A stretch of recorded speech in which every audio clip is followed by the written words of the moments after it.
So, welcome back to the Gritty Glitter Badger podcast. I am your host, Krista, and you know me if you've been following this podcast for a long time. And today I'm hanging out with someone who, first of all, totally came across her randomly when I was starting my business 5 years ago. And she lives at the crossroads of science, sport, and real life chaos like we all do, right? And that's why she's so exceedingly relatable, and I just love her Instagram and all of her posts and everything.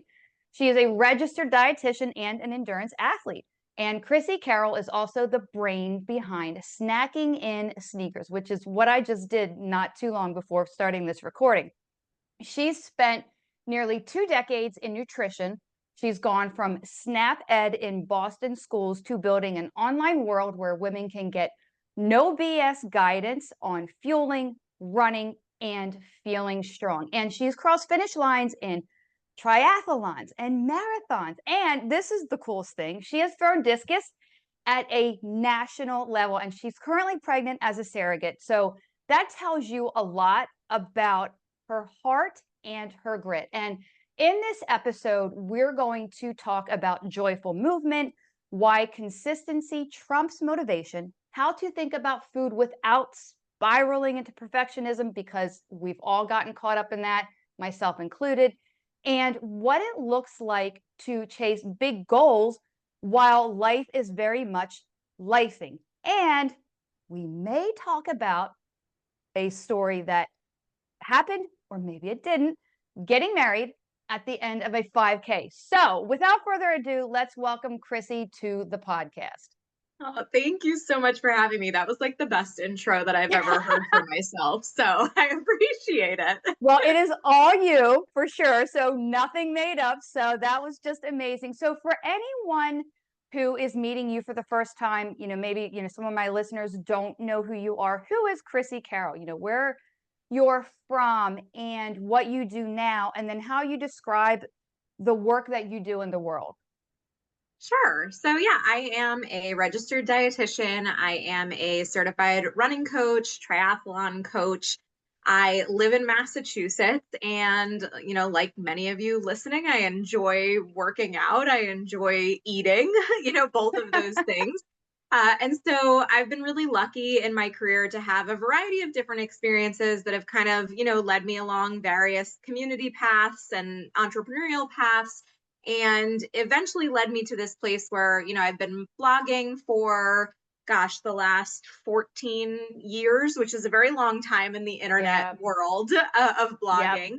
And so it's been interesting to see how that has evolved. But I just have really enjoyed building my platform on my blog and my social profiles to be able to share helpful nutrition tips, running tips, and healthy recipes with other women. I love that. And so you've been a dietitian, for like almost 20 years, 2 decades. And how did that path start for you back in the day? And then what pulled you toward nutrition in high school, which I love that you talked about, it's something you thought about in high school, because I mean, so I'll be 53 in like 8 days or something like that.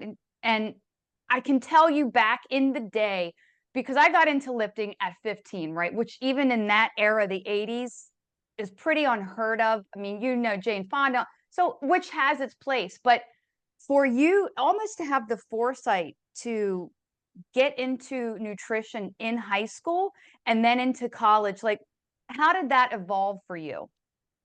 Sure. So back in high school, I started part-time work at a gym when I was 14, making $5.25 an hour, real big bucks back then. And I, I just started watching what people were doing there regarding working out and eating, and just became interested in that aspect of things.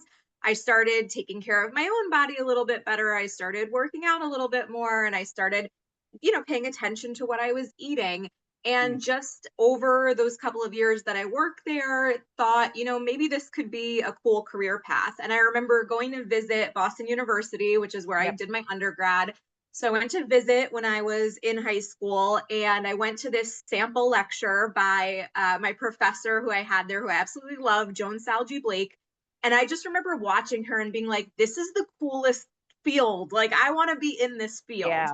And so it really kind of solidified what I wanted to go to school for. I got into BU, I went to BU, I love the program there. And yeah, just continued on with it since.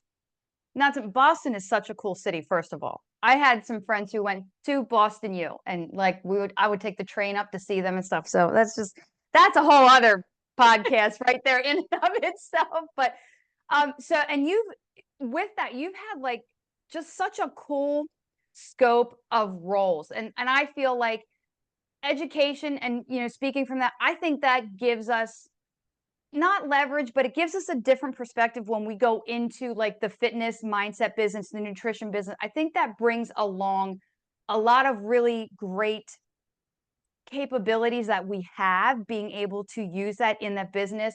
So how did like the SNAP Ed and the Boston Public Schools and corporate wellness and online media walk us through that journey, and then how each of those chapters actually shape the work that you're doing right now? Sure. So when I was doing my dietetic internship, which for those of you that aren't familiar with the way a dietitian kind of becomes a dietitian, you have your undergrad, you have this approved internship that you have to do for a certain amount of time, and then you take a national exam. So when I was doing my dietetic internship, I actually got offered a position doing clinical nutrition, and I turned it down because I knew that clinical, being in a hospital, was just never going to be the thing for me. And Yeah. so after that internship program, I applied for jobs once I moved back to Massachusetts and got this job working in SNAP Ed doing nutrition education. And one of our partners at the time was Boston Public Schools. So I taught pre-K through 8th grade nutrition classes at a few schools in Mattapan and Hyde Park, for those of you that are familiar with the Boston area, and just really enjoyed and had fun teaching kids about food and nutrition and moving their body and having fun with it. And that's kind of like what I'm still about, is that aspect of having fun with those experiences. And really enjoyed my time doing that. But after so many years, was kind of itching to look into something else. At the time, I was living in an apartment, and the apartment ended up burning down, the whole building. And I Oh just my had God. to, yes, it was kind of Wow. a crazy, crazy occurrence. And so I just had this quarter life crisis at that point and was like, I need to start my own business. Life is short. This whole big Yes. thing happened. So I ended up starting my own business. At the time, I was doing corporate wellness, I was doing one on one nutrition counseling. And over the years, pared it down really to two interests, which were corporate wellness and the blogging side of things. And then once my son was born and time kind of became more of a precious commodity, I decided to close the corporate wellness business Yep. and just focus on the online media space. But all those things, from corporate wellness presentations, from teaching in Boston Public Schools, it all transfers over to the online media space as well. It's all Yep. about how do you communicate that helpful information in a way that's engaging, in a way that's fun and not overwhelming for Yep. people. Exactly. And like digestible, because I Yes. could I could wax poetic on science, data, research all day, but how much of that is actually going to translate to people? And not a lot of it. And so the other thing I loved, you talked about, like, because most people have a crisis, or there's some life altering thing that happens, and they it would cause them to want to take like the pivot to change their life. And you said you had no major thing, like pivotal moments that you could think of. And I have to tell you, that resonates with me so deeply. And I'm not taking away from anybody that has had, because we all have those that happen. But for me, with the fitness and the mindset, it wasn't anything pivotal that happened to me. It just literally has been a constant in my life since I was 8 years old. I have been in competitive sport, and then the weightlifting. And I feel like having that be the constant when life has like really thrown the wrench, it has helped me be able to take those things and learn and adapt and pivot in those moments. Do you find that's the case with you as well? 100%. It's definitely an evolution over time, and I think when you have interest in these areas, you keep learning, you keep Yep. experimenting, you keep challenging yourself. And I think a lot of that experimentation and challenges carry over to other aspects of life too. Absolutely. So I would love to know, I don't even think I really know this, the complete origin story for snacking in sneakers, because there was a breakup, and then there was this sprint triathlon, and then like this wonky warped tire that you trained in, and swimming in a pool in an apartment. So I would Yes. love to hear that story, like what happened, how you got into it, and then how it went. Yes. So if you had told me that I would be an endurance athlete, if you had told this to me back in high school, I would have been like, absolutely not. I am never going to do that. That's ridiculous. I hate running, all of Right? those things that we say at some point. And I had not gotten into endurance sports at all until I went through this post college breakup. It was about a year after I finished college. I was at my first job. My college boyfriend, who had been dating for a long time, we broke up, and I was just looking for something to occupy my time during that Yeah. kind of tough, early adulthood stage. And a friend of mine that I worked with had said, "Oh, I'm going to do a sprint triathlon. Do you want to do it with me?" And with like absolutely no experience, I was like, "Yes, I will do it." I did not have a bike at the time. So I had to borrow a bike from somebody that had this like warped back tire that would hit the brake pad on every revolution. So you can imagine this mountain bike that I am riding for this race with a warped back tire, that I had that. I did not have a real pool to train in. All I had was this tiny little apartment pool. So I would just kind of swim back and forth like 100 times and be like, okay, I think that that's enough for the training for today. That's And then so good. I just kind of shuffled through starting to run because I had not been running at all at that point. And at that point in my life, I mean, running for like a minute felt so overwhelming. So I just kind of shuffled through it. Yep. And the friend that I had signed up with actually had to back out. She ended up with an injury and she couldn't do the race. And I decided to just go for it and do it anyway. And it was probably one of the best decisions I could have ever made because I remember finishing that race and just feeling so amazing. That feeling of crossing the finish line for a first Yeah. time, I can't even describe it.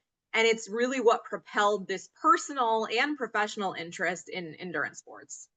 I love that. And it goes to prove you don't need the fanciest, best, top of the line equipment to do something and like train for it. I mean, because quite honestly, like and look, the whole running thing, I get that. I mean, I probably now I did a 25K, it was a year ago, and training was a trail race, and somebody just asked me like to do it, and in my mouth is like, yes. And my brain is like, what are you doing, woman? You could be I running still endurance isn't a jam. But but you do the thing and you train, and you know, so with that, you've done road races and triathlons, and I just can't even imagine a triathlon, and swim run events, and then with the discus. And now you're doing training for steeplechase, which I had to look that up because I didn't it was what I was thinking it was not even close. And a time-based ultra is on your list as well. So what is it about doing these things that feel a little out of reach, but yet like inside you're like, yes, I need to do this. Yeah, I think for me, it's really just the challenge of something new and different. Yeah. And it's not to say that I don't enjoy doing the same things. Like I'll go out and do a 5K with my family and I still enjoy it very much. But I do think there's something about each season kind of choosing something new and unique to experiment with. And Yeah. so the time based ultra has been on my bucket list for a while now. I had a couple close calls and almost got to a race and then got injured, unfortunately. But that is still a bucket list thing for me. And then steeplechase that's what I was going to have as my 2025 goal. And then with the surrogacy, I put that on pause for Yep. now. So that is going to be my 2026 goal, but just something fun and new and different. I cannot hurdle. For anybody that's listening that knows what steeplechase is, or if you don't know what it is, basically like 5 hurdles around a track. One of them goes into a water pit. So I cannot jump a hurdle like that. My body is not designed for that, but I have very good hip mobility. So I will be nicely stepping over these hurdles as Yep. I, prance along there on the track. But that's cool. It's fine that I'm not going to jump the hurdle. Why not? Yeah. I'll still go out and do the race and have fun with it. Okay, what game is that? Okay, you maybe not even remember, it was Atari. And the little guy would jump and he'd like you had to keep him from getting into like was it like a pit, like a quicksand pit or tar pit or something? I can see that. I You got can visualize it in your mind right now. That's exactly what I'm picturing in my mind. So, okay, first of all, I love that you just said you're not going to be jump. You are going to step over this because, and this is something that resonated and stuck with me deeply when I see your posts. The running, and you talk about this quite often. If you interval run, or no matter what you're running when you go out, you are still a runner. And there's such a polarized, like it's a very all or nothing thing on social media. Like if you are not going out and you have not run an entire 5K, or then you're not a runner. Like there's this, and that's not true. And I have to tell you that when I was training for the 25K trail run, I thought about that a lot because I did a lot. I can tell you I didn't run the entire thing. It was interval based. And, that seeing you post that and hearing that, that was like such a switch for me because I'm not going to lie, I can be very tough on myself. And if I'm not, and maybe that's the competitive side, right? So that just really was a game changer when you said that. And, you know, with that, like when the novelty wears off, anything that we're training for or we're doing, how the motivation, you get excited, it's new and it's fresh, what actually keeps you showing up? And what would be something simple you would share with, perhaps it's a client or somebody who's doing this, like something new, but to keep them going when that novelty wears off? Yeah, you mentioned it at the beginning, but I love the phrase consistency trumps motivation. I think that at the beginning, sometimes we do have all this motivation, or for some people, Yeah. they don't have it. They can't envision getting started. It just seems very overwhelming. And in reality, motivation can be very fleeting. There's Yeah. days you might have a bad night's sleep, and then you wake up and you don't feel like doing anything, or maybe you're going through a struggle in a relationship and that's carrying over to your fitness routine. So Yep. motivation, it ebbs and flows. And I'm not saying we should ignore body cues or anything like that. Certainly if you're overly exhausted and you've had a rough day, you may not be doing the same workout that you have on a day where you have all the energy. But I think trying to be as consistent as possible with Yep. a routine, whether that routine is I'm going for an hour run, or whether that's, today all I can do is a 10-minute walk. And Yep. that's okay. Whatever you can do is okay, but that consistency builds over time. And the more that you're consistent with it, the more that motivation, I think, helps to build and become cyclical. Yeah. I love that. That I had interviewed somebody and we talked about that, the consistency and just the showing up every day and because, and I'm trying to think how she said that. It's about showing up for yourself, like because we show up for everybody else all the time. Even if we don't have time, we will show up for ourselves. Don't stand yourself up. That's what, she had said when I had interviewed her. And I'm like, that's such a great thing because you wouldn't stand up, typically, unless it was some earth shattering thing that happened, you wouldn't break the date or the meeting. So don't do that to yourself because, and I feel like for women, and again, I'm a woman, so I can only speak on a woman, but there's a lot of expectation on us that we are the givers, and that's okay. But me first doesn't mean me only. It just means that my needs matter and that I matter, and doing things for myself is okay. And the other thing to it, and I would love to hear what your thought is on this, and people say, do the best for yourself so you can do the best for everybody else. And I totally agree with that. But there's also a place for doing the best for me just to do it for me without the expectations of giving anything out to anybody else. What do you feel about that? I totally agree. I think that when you are taking care of yourself, certainly you can be the best for other people, but there's value in just doing it inherently for your Yeah. own benefit, for your own enjoyment, your own challenge. And that's okay. I think sometimes as women, we're like made to feel guilty about that when we're doing Yeah. something solely for our own enjoyment. And yeah, I think it's really important to take that guilt away. An example, I go for a walk almost every morning. When I wake up, I get my workout clothes on. I make myself a coffee, which is like almond milk, Fairlife chocolate milk, and then like some coffee in there. But it's Ooh. my favorite morning beverage. And I will take that out and I will do a walk every morning. And people are like, well, don't you have to get your son ready for school? Yeah, I do. But I come in with just enough time to get him ready, make him breakfast, Yeah. and get him out the door. But I take that time first to be able to have some uninterrupted time to myself, whether Yep. that's quiet walking or whether it's listening to a podcast or something that I want to listen to. And it sets your tone for the day.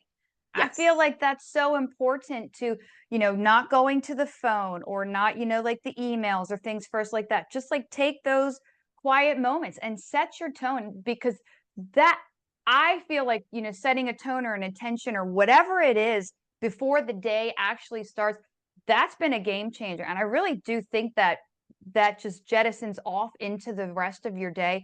So you're a busy mom, right? You mentioned your son, and then you're a student, you're a business owner, a wife, adjunct professor. What does doing your best with consistency and grace, what does that actually look like in real life for you every day?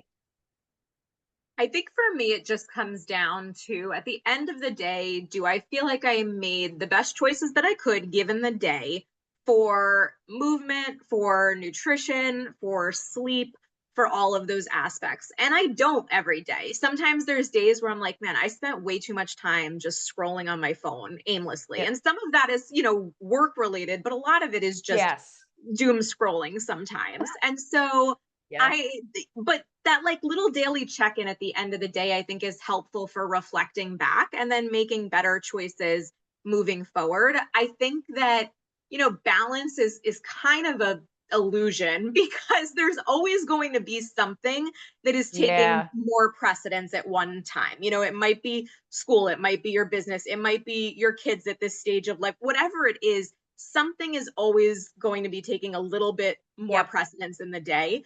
And so I think if we can maybe let go of the idea that everything has to be perfectly balanced and just ask ourselves, all right, am I doing the best that I can within the realms of the chaos of life and making choices that are helping me move my body, fuel my body, all of those things? That's the best we can do. I love that. I recall, and I cannot remember, I think it was James Arthur Ray said balance is bogus. Yeah. And it's pretty much like it's always like you're just trying to find some kind of an equilibrium in any given day. You're right. It's like the scale's never going to be if it is, it's going to last for maybe like a few moments and then it's going to be whatever it is again. So, and okay, now I'm trying to remember from the notes. Your husband jokes about your philosophy. Just throw some spinach into it. So I want to switch gears and I want to talk about nutrition, which I happen to love spinach. And I'm not going to lie, I have been known to buy those bags of spinach and literally just eat it. But if you had to put your actual nutrition philosophy into a simple framework, like to give to somebody, maybe it's somebody who a client has never done anything with nutrition before. They don't even know what macros mean. They don't understand any of that. What would that simple framework look like? I think for me, it is about enjoying wholesome food that tastes good and finding joyful movement. I think that if you can put those two pillars into your life, and that's going to look different for everybody as far as movement. I run, but not everybody likes to run, and that's okay. Mhm. You don't have to be a runner. You can do whatever activity that brings you joy, whether it's dance or roller skating or anything. And I think as far as wholesome food goes, there's a lot of nuances that we can get into with sports nutrition and Yeah. macros and all of that. But on the whole, I do think most people understand vegetables are good for me. I should eat those. Lean protein is good for me. I should eat that. Yes. It's when it comes to practice that it becomes more difficult, when there's maybe time is a constraint, or there's those things aren't stocked in the house. So I think, thinking about what are the barriers that you face when it comes to eating wholesome food, and focusing on what you can add in rather than what you're taking out. Those Yeah. are things that tend to be helpful, in my opinion, for a lot of people. So how do you help people zoom out, like, to get out of the weeds, so to speak, and focus on fueling instead of, like over restricting? I see a lot of like restriction. It's like this is good and this is bad. This is good and this is bad. So how do you help people to take a step back from that and just take a breath and be able to look at it perhaps objectively? So I would say stop thinking about so many rules. I think that social media is Yes. very dangerous in this case, where we're being Yeah. told this food is bad or this is the diet you need to go on. There's a lot of very poor messaging on social media these days. So Mhm. I would say anything that is a strict rule that doesn't have justification in your own medical experience. So, for example, if you have celiac disease, obviously you cannot eat gluten. That is part of your life, your Yep. medical condition. But I'm saying outside of that, there's no need for us to be imposing these very strict rules on ourselves. And instead, we can think about, instead of rules, instead of a number on a scale, we can think about really stacking good habits. And that could look like a variety of things. How many vegetables are you eating each day? If Yep. you're only getting in two, can I get in three? Can I mix things up? Can I have more variety in my week? How many hours of sleep are you getting each night? If you're only getting 6, can we work that up to 8 hours a night? And how do we do that? So I would say really zooming out from these very nuanced rules and instead just focusing on, where can I make changes to add something healthy in? What are the areas where maybe I'm falling a little bit short on my goals, and how can I Yeah. adjust those, but without this focus on restriction? I love the whole rules thing. There's so many, and with the age of social media, social media, I love it. It has its place. But I feel like people are using that as like the end all be all do all for all like and they see there's so many conflicting things out there, like this fitness influencer says this, but then there's this other one that's saying this, and then I get confused, and I am in fitness and mindset. And so I love that, like this, you just have to take things at face value. And here's something else too, and I had talked about this with a previous guest. We talked intuition. We have lost our ability to listen to our own body, and because it's constantly talking to us, we're constantly getting feedback. And sometimes, and I've said this and I've gotten some like, oh my God, I can't believe you do that. There are very rare moments where I wake up and I am not hungry, and I will do a protein shake before I train. And they're like, well, you shouldn't be lifting with, I'm like, it's a rare instance. I fuel immediately after I'm done. So it's like, I'm listening to what my body's telling me, but at the same time, it's like people are like, no, it's got to be this way. You have to have this, you have to do that. And you know, how do you help clients weed through all of the being inundated with information is good, but there's a point where it's too much? Yeah, I'm gonna answer your question in a second, but I want to make 2 points as to what you just said. So one, with the protein timing, I think we have more and more research these days. There's a great paper suggesting protein timing is more of a garage door than a window, right? So it's kind of about Yes. the whole day of eating rather than Yeah. this little tiny window. So hopefully that makes people feel better if they're not super hungry either immediately before or immediately after a workout. Um, Also, I think following that intuition in an age of diet culture and restriction is so important. I think there's times where people feel like they can't eat just because somebody Yes. on social media told them this, or they're following this certain diet. Today, I ate lunch at 9:55 a.m. because I was hungry. I was up Yeah. early. I ate an early breakfast. So at 9:55, I made myself roasted eggplant and chicken and potatoes with, feta. So Yeah. that's okay. Like, that's fine if I'm shifting to fit my needs and my hunger levels. So I just wanted to emphasize that I definitely agree with kind of paying attention to that intuition. And then can you remind me of your question again? I feel like I went off on this tangent. Oh, no, that that how do you help clients to just sift through all of the like, because there's a lot of information and it's okay, but how do you sift through when it's too much? Great question. I would say it's important to set, and this is for myself included, set limitations on how much scrolling that we do. Yeah. Because if you are interested in food and nutrition and fitness content, you are obviously going to be shown more of that content in the algorithm.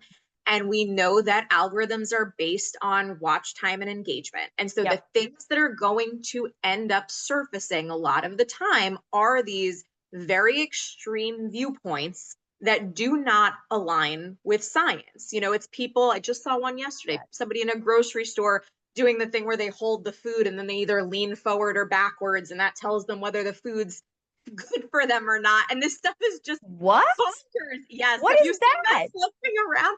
It's like, I think like muscular response testing or something.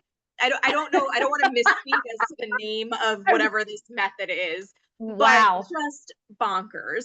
And so, yeah, I think limiting our scrolling time, recognizing that things that go viral do not necessarily go viral because they are grounded in science. They go viral because they're Yes. getting a lot of engagement and a lot of views.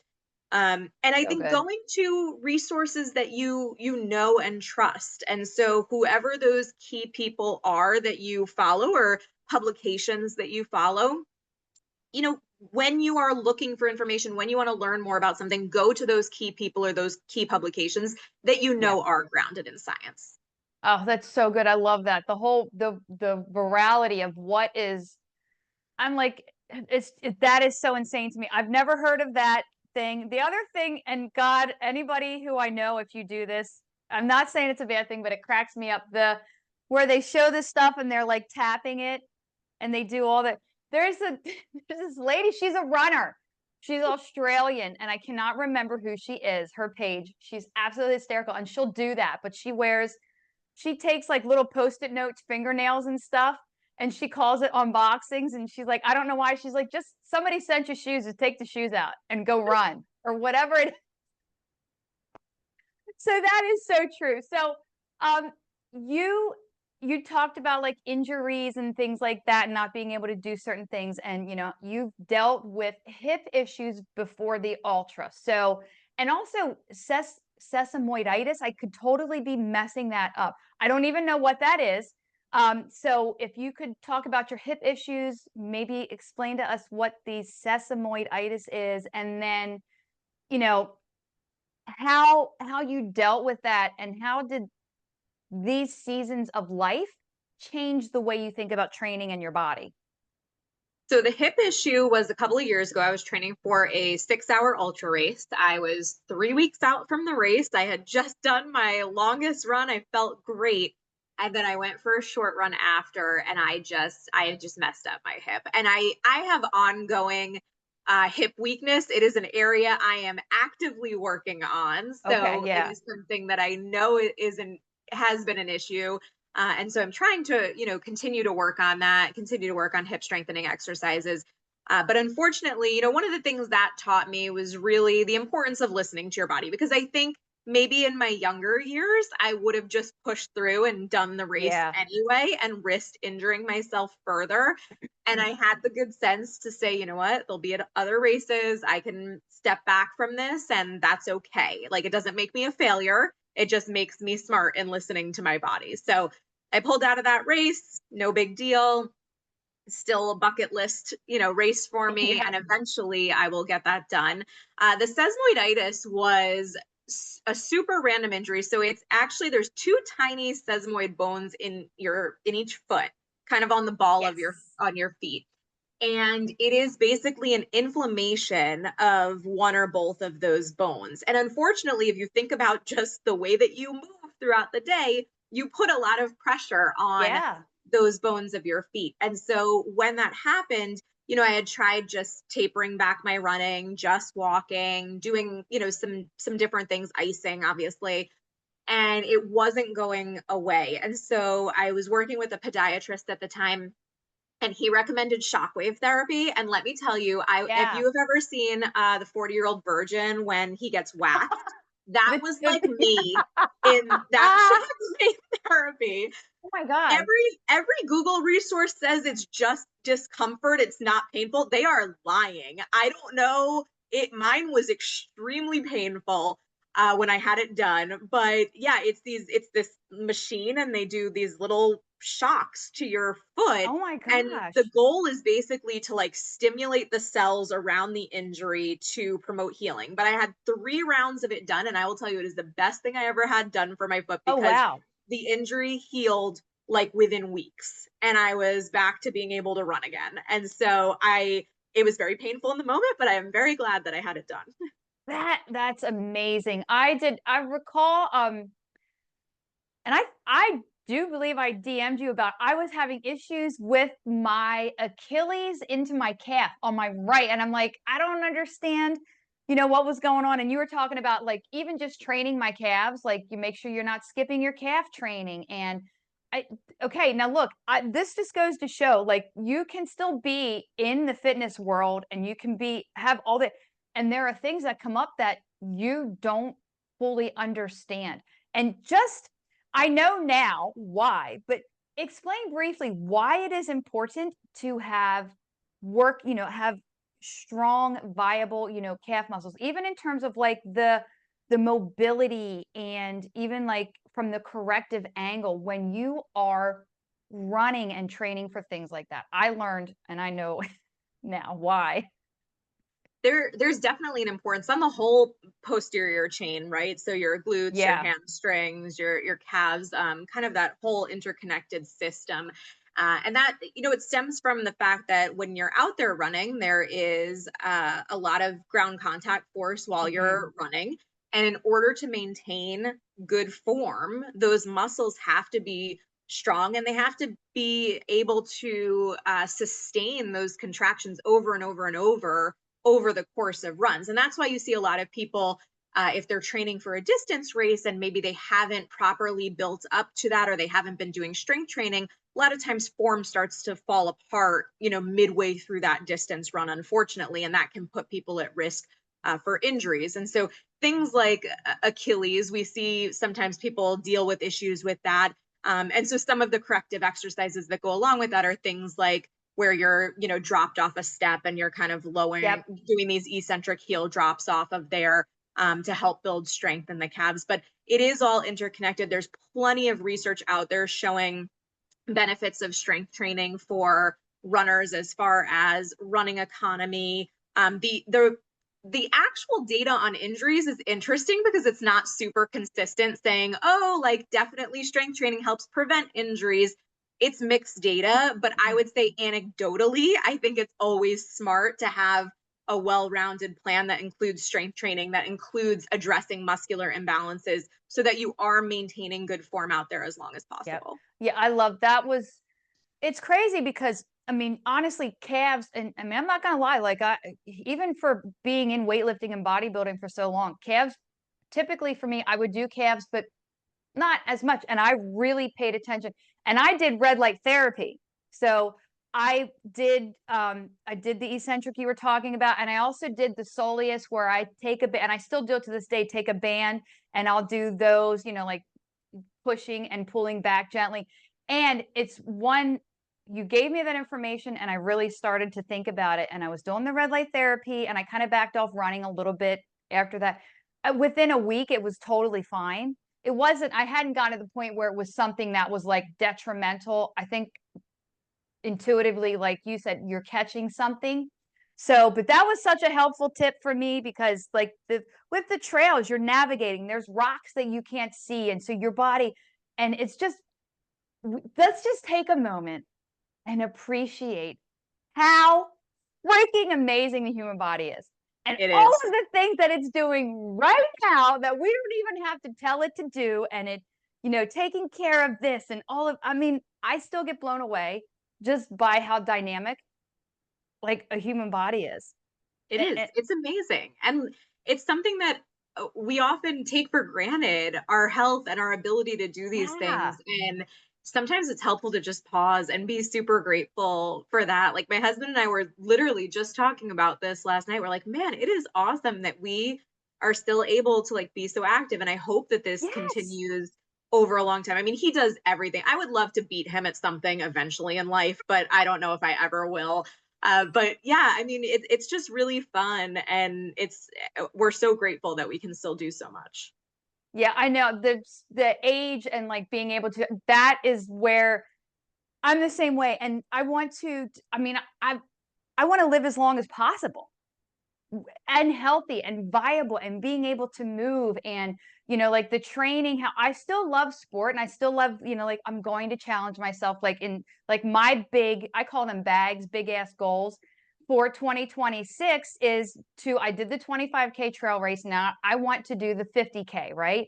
And it literally guts me to say that because I know how long that is and I know how hard it's going to be, but it's like I wanted to do it this year, but it just didn't align. So there were so many things going on in the business that, you needed to focus on that. And so now that's my goal for that. And so just a quick little story. It's so funny. So I go out roughly every day and I'll do like a day hike or ruck. People call them rucks. That's like the new thing that I call it a ruck. And so I was out the other day and so the leaves are all off the trees. We both live on the East Coast, and I'm just walking, and my foot hit one rock, and my ankle went foop, and then I'm like, I somehow projected forward instead of sideways, and so I hit another one, and then I did this like James Bond roll down this like small hill.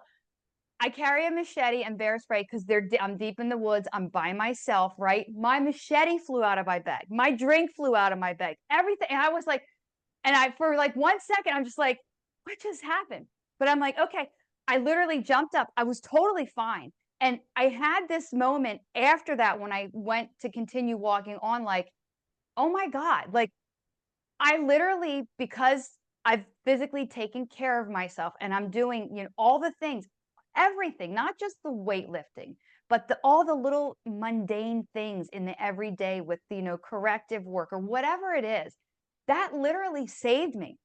And I'm like, how many people would have been able to? And because when I went down, I'm telling you, I went down, and so that just reinforces, like you being able to do it's not just about the weightlifting and having the big guns and the lats. It's like that carryover. That's a prime example of a why. So you talk about, you said, life is gonna life. And what does, which I absolutely love, and it's so true. That's a bumper sticker right there. Life is gonna life. You know, what does giving yourself grace actually look like, when you're injured or, say it's you're bogged down with responsibilities, but you still value your health and the performance? I would say it's just about finding what works for you in that stage of life. So, for example, when, I had the foot issue and I was getting this shockwave therapy, and I had a boot on briefly, but we had worked out with my podiatrist. He said, okay, you can still do a 2 mile walk each morning. You take the boot off, you can do a 2 mile walk and then, Yes. come back. And it was like, okay, like that'll be what I'm doing right now. That's enough. That's okay. And if he had said I couldn't do anything, then I would follow his instructions because that was what I was doing to heal my body. So I think follow obviously the directions of your doctor, your physical therapist, whoever you're working with, and figuring out what you can do. I think so many times we get overwhelmed by what I can't do. I Yeah, oh can't yeah. make it to the gym today because I don't have enough time between when my son gets out of school and soccer practice. Yep. Well, could I walk the fields at the soccer field while he's practicing? Yeah. So that's okay to do instead. Can I bring my discus and throw it at the I field love on the that. side? Sure. So I think thinking about what you can do rather than what you can't do opens up a lot of possibilities. I love that. Yeah, focusing on, because you're right, we do. And whether it's we see it or whatever, wherever we see it, just it's like being able to, like, because you can always do something no matter how. And I struggled with that for years. If I couldn't get in the full workout, well, then it doesn't count. It didn't count. I only did 2 sets of each exercise. That didn't count. I mean, I'm not like that anymore. It took a long time to get there. There's a lot of work that goes in, and that could be whether it's school or, environment or whatever it is. And I think sometimes perhaps too, being an athlete, it's very difficult to get out of that frame of mind. It has its place, believe me. It comes in handy. So, and I want to transition a little bit, and I want to talk about women and misinformation and being able to be a voice of reason in the middle of that. And so I guess well, I'm postmenopausal now. So, and I have seen there's a lot of information out there for us, which I think is fantastic that it's starting to come to light. It's not this taboo thing that you cannot talk about anymore. With that, again, comes a lot of information. And I see so many different things about, this is the kind of workouts you need to be doing now, and you need to avoid this, and you shouldn't do this. So some things I've come across that I've noticed is if, menopausal women shouldn't be doing high intensity training anymore, that doing, resistance training and getting 10,000 steps a day. That's like a lot of what I've seen.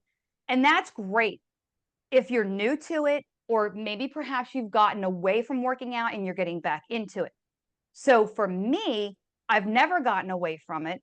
I'm athletic. I come from a very deep sports background, and telling me to slow down and not do those things doesn't work.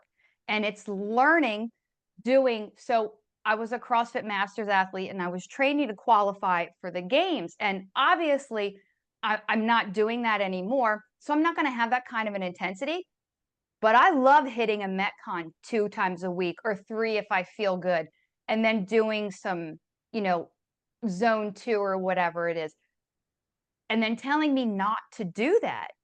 It's really, we need to treat people where they're at, like coming to them. So where are you on your journey? And then let's go from there instead of that blanket information. Something else I've seen, don't eat oats, or don't drink plain. Oh my God, the oats thing. I can tell you that big bowl of oats I had today was fabulous. And I don't drink understand. plain water. Don't run's another one. I've seen that. You've seen that. Don't run. It's bad for your knees. The plain water, I don't know about you, but we lived on the hose, like growing up, and just drinking out of, somebody had their hose turned on and we're running through the neighborhood, and we ran up and we just pick it up and drink out of it. So with all of the misinformation, I know I like totally went on a tangent. You know, how do you help clients navigate all of that? Again, because there's so much information, but like with the leaning forward, whatever that is, how do you navigate through that? Yeah, I think I just try to be a voice of reason in the internet space. Yeah. And I know it's not sexy and it's not something that's necessarily going to go viral, but that's okay Yep. with me because I would rather be somebody that, if somebody does land on my site or my Instagram profile, that they're like, oh, I fit here. Like this makes sense to me. I think your point about nutrition and physical activity being really individualized is very important in these days where it has become sort of this online commodity where Yeah.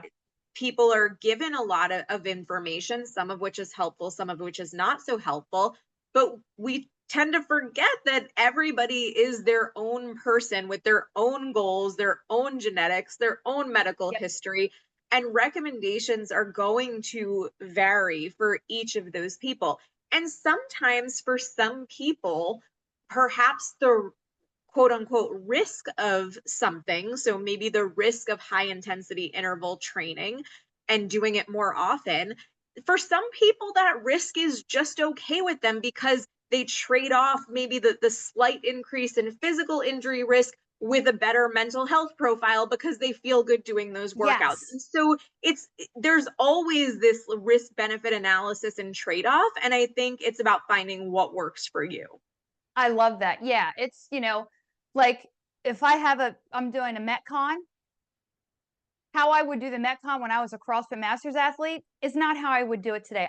And even too, like just say Kelly, for example, how I did Kelly then is not how I'm going to do it now. And that's totally okay. Yes. Again, it's just where meeting somebody where they're at and understanding, like you said, the background that's coming with them. And so you encourage women to focus, less on the scale and more on habits. You talked about that. So what are some of the numbers that matter more that you'd love them to track instead? Oh, hours of sleep, definitely. And I know that's a Oh, little that's so outside. good. I know Yeah. it's a little outside of nutrition and fitness specifically, but I see so much on social about like these recovery hacks and, jumping in the cold bath and all of that stuff. And it's like, if we would all just focus on getting, 8 to 9 hours of sleep a night, I think that recovery would be so much better for a large Yep. majority of people. So getting enough hours of sleep, I would say, is particularly important. Amount of produce that you're eating each day, fruits and vegetables. So, and I don't think there's like a hard and fast number on that because it's going to depend on your calorie needs and things. Yeah. But I would say, where are you at now? And is there a way to bump that up a little bit? And that's where, like I said, my husband jokes around about that, like just throw some spinach in it. Because if I am making something quick for dinner and I need an extra vegetable in it, I'll like literally just throw spinach in anything. It's so And easy. it works in pretty much any dish, Yeah. You can put it So in a smoothie. I mean, anything. And so that's a real easy one to go with. I think, how many grams of fiber and protein are you getting each day if yep. you want to get into maybe some of the more nitty gritty? And that doesn't have to be something that you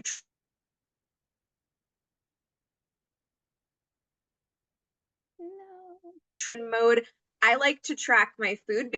I like to Yeah. see how many grams of fiber I'm eating each day. So I would say that that's an important aspect. Grams of protein. Those are some of the things. How many minutes of exercise are you getting Yep. each day, each week? It's like even to like like you said, the sleep, like a simple subjective metric of like, how do you feel? Like on a scale of 1 to 5, how do you feel right now? What's your stress level? And again, like, what was your sleep like? And it's not about what's my sleep going to be. What was it like the night before and the day before that? I mean, those are things that, like you said, it's not the scale and it's not, this, it's like those things affect our life more than particularly stress because it's coming from, so many different angles and things like that. So I'm going to switch it up here again.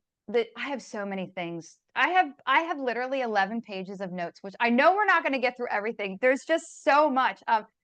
But okay, so I know you love watermelon because I love watermelon too. And by the way, I'm going to have all of her links and she's going to tell us what they are, but like the watermelon recipes are legit.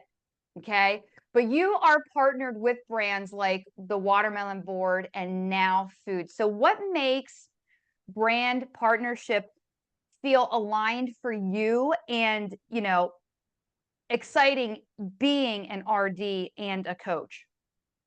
I try to choose brands to work with that naturally fit into my life and what I already use. So, watermelon, for example, I have loved watermelon since I was a kid. I enjoy eating it plain as is, in recipes, all Yep. the different ways.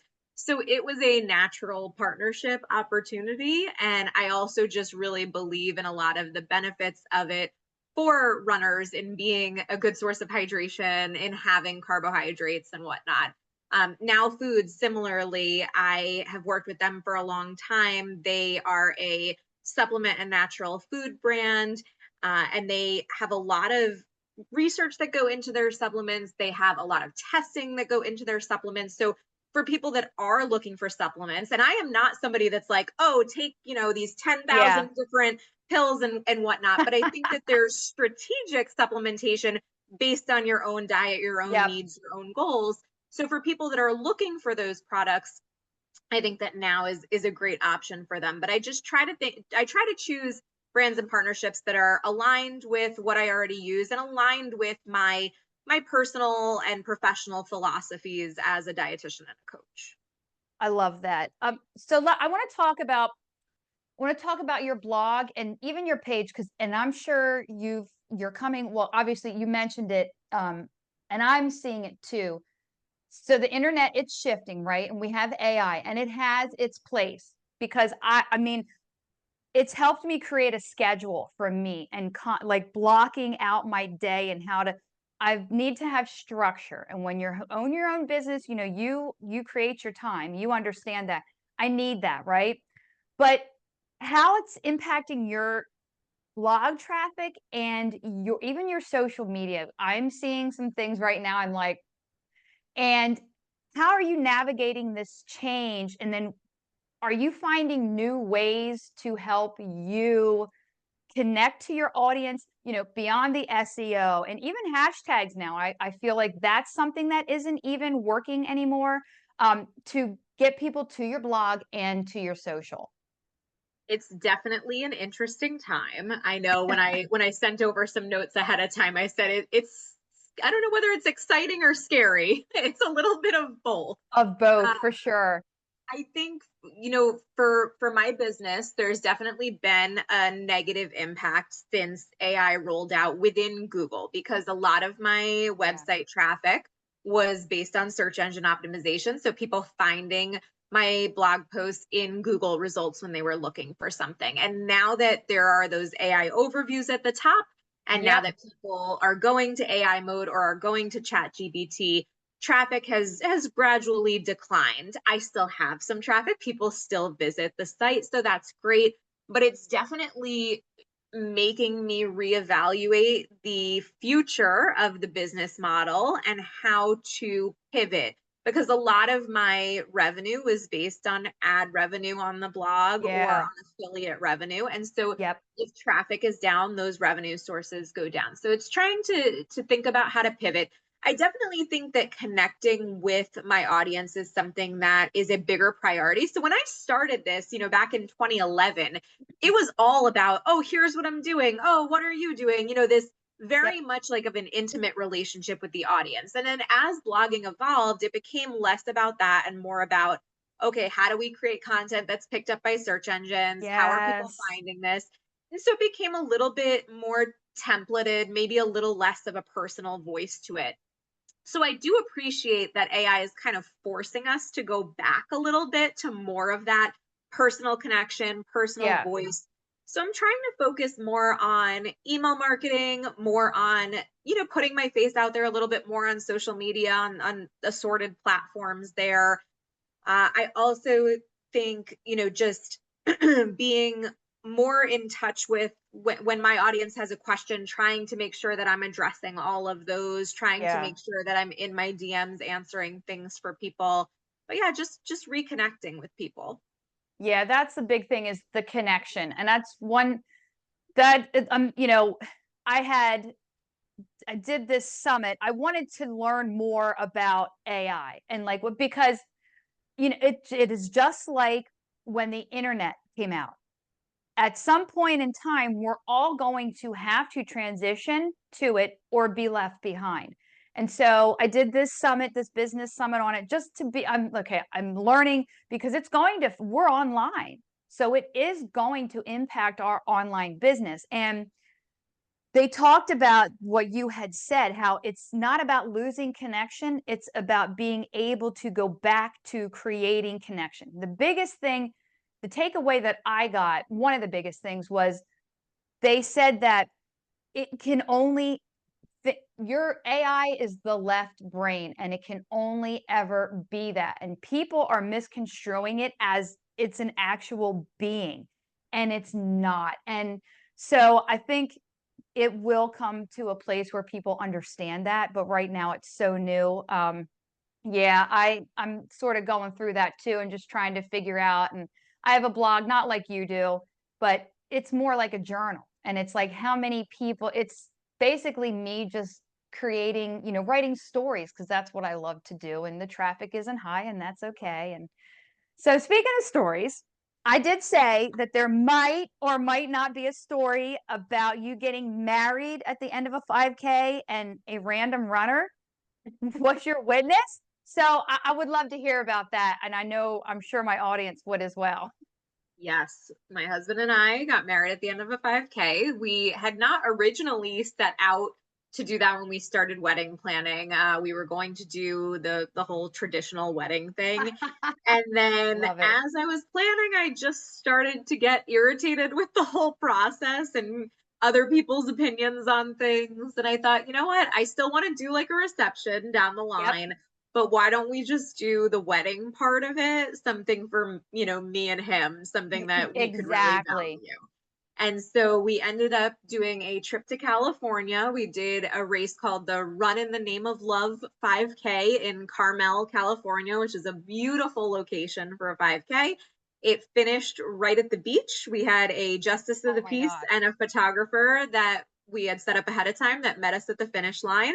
A girl that ran next to us ended up being our witness for the ceremony, and we tied the knot right on the beach. He had on a tuxedo t-shirt. I wore like a white running skirt and a veil. Oh my And God, that's so good. I yeah, love it that. I was love that you said for you guys, you did it for the two of you. And that's what matters because it's not about all the other things. It's literally about the two of you. And I just love that. And speaking of love, you love Christmas. Are you decorated already? Oh my gosh. So we have our lights up outside. I have not yet brought the bins of decorations up. It was my goal to do last weekend, and then I was so tired. And Yeah.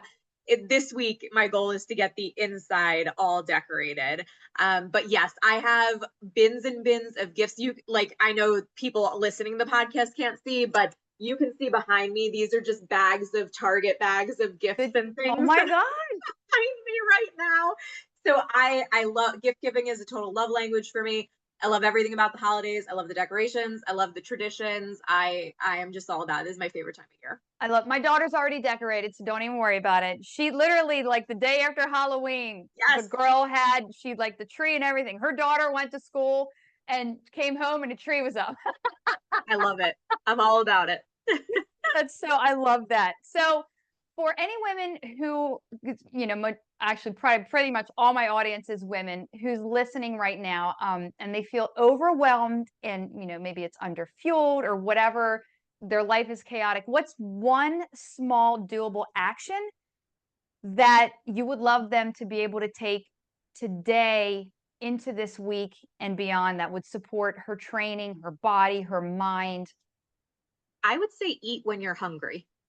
I think that that's a simple one, but Yeah. one that a lot of times people ignore in this kind of age of restriction and diet Yes. culture. So, if you want to fuel your body for optimal performance, for activity, if you are hungry, you should be eating something. I love that. It's so simple and that affects so many things. And I'll add to that hydration. Oh, yes. Yeah. I mean, people are chronically dehydrated and they don't realize it. And, there's so much data about like even being 2% dehydrated, your mental faculties start to break down. It affects your decision making process, even just spatial awareness and how you're moving, through the world and everything. So, food and dehydration, people, and carbs. Yes. Don't be afraid of carbs. Okay. I had a podcast guest. She calls herself the carb queen. And she's like, I cannot speak enough how important carbs are. So I'm going to go in a totally different direction. If you could bend one law of the universe, it can be time, gravity, recovery, whatever. Which one are you tweaking and why? Oh, gosh. That's such a hard question. I guess it would be time so that maybe I could slow down some of the most joyful moments in my life Oh, and I love that. really like live them to the most. Yeah, that's good. And it's funny you said that because I was thinking time too, because I love Doctor Strange. But you would bend time, but without there wouldn't be any like repercussions because you did it. It Yeah. wouldn't mess anything else up. I love that. So if you could go back and you could tell younger Chrissy one thing, what would it be? Oh, don't care about what other people think of you. I think that Yes. early in my career, I used to get really upset by what people were saying about me on social media or online. And it's like sometimes people will say things and it'll still get to me, but I have really come to realize that most of what people are saying are about their own insecurities, their own issues. And Yeah, so I don't want to let that stop me from doing what I can in the online media space. And so, yeah, letting go of that. I love that. That's so valid. Yeah, it's other people's opinions are none of my business. Yes. So that's on them. That's totally on. Well, all right, Badgers. I don't know about you, but we could. I mean, I think we could just keep going here. I haven't even hit all of the things I wanted to ask or talk about, but I want to extend a huge thank you to Chrissy for sharing her brain, her time, her story, and just a very refreshing, sane take on food and running and real life. And, you know, if her message about joyful movement and habit stacking, has hit you, please share this with somebody that you know would love to hear this. And please go over to Snacking in Sneakers and, you know, let her know that you're there so we can like beat this, AI traffic and get her seen. And where else can people find you? Sure. So if you do go to the website, you can sign up for my email list there. I've got some free training plan opt-ins. Like if you're looking to start running, you can sign up for that or a smoothie guide, anything that you're interested in. And I am, trying to email people consistently so that you get some Yep. helpful tips that way. I am also on Instagram at Chrissy the RD. And so I share a lot of content over there related to all of these topics: body positivity, running, nutrition, some healthy recipes. Yeah, so I'd love to see you there. And I will have all of those deets in the show notes. So you don't have to worry about not being able to hear what she said, or if you missed it or keep going back to listen, all the notes or all the links will be in the show notes. So if this episode lit something up in you, hit follow, hit the 5-star rating. The more I get that hit there, it gets me out there to more people so we can share and live and love together. Share it, again, with a friend who needs a voice of reason. And come out and hang with me at grittyglitterbadger.com. I have a podcast twice a week, Monday morning quickies and Thursday. So until next time, lift hard, move often, and just stay the right amount of feral.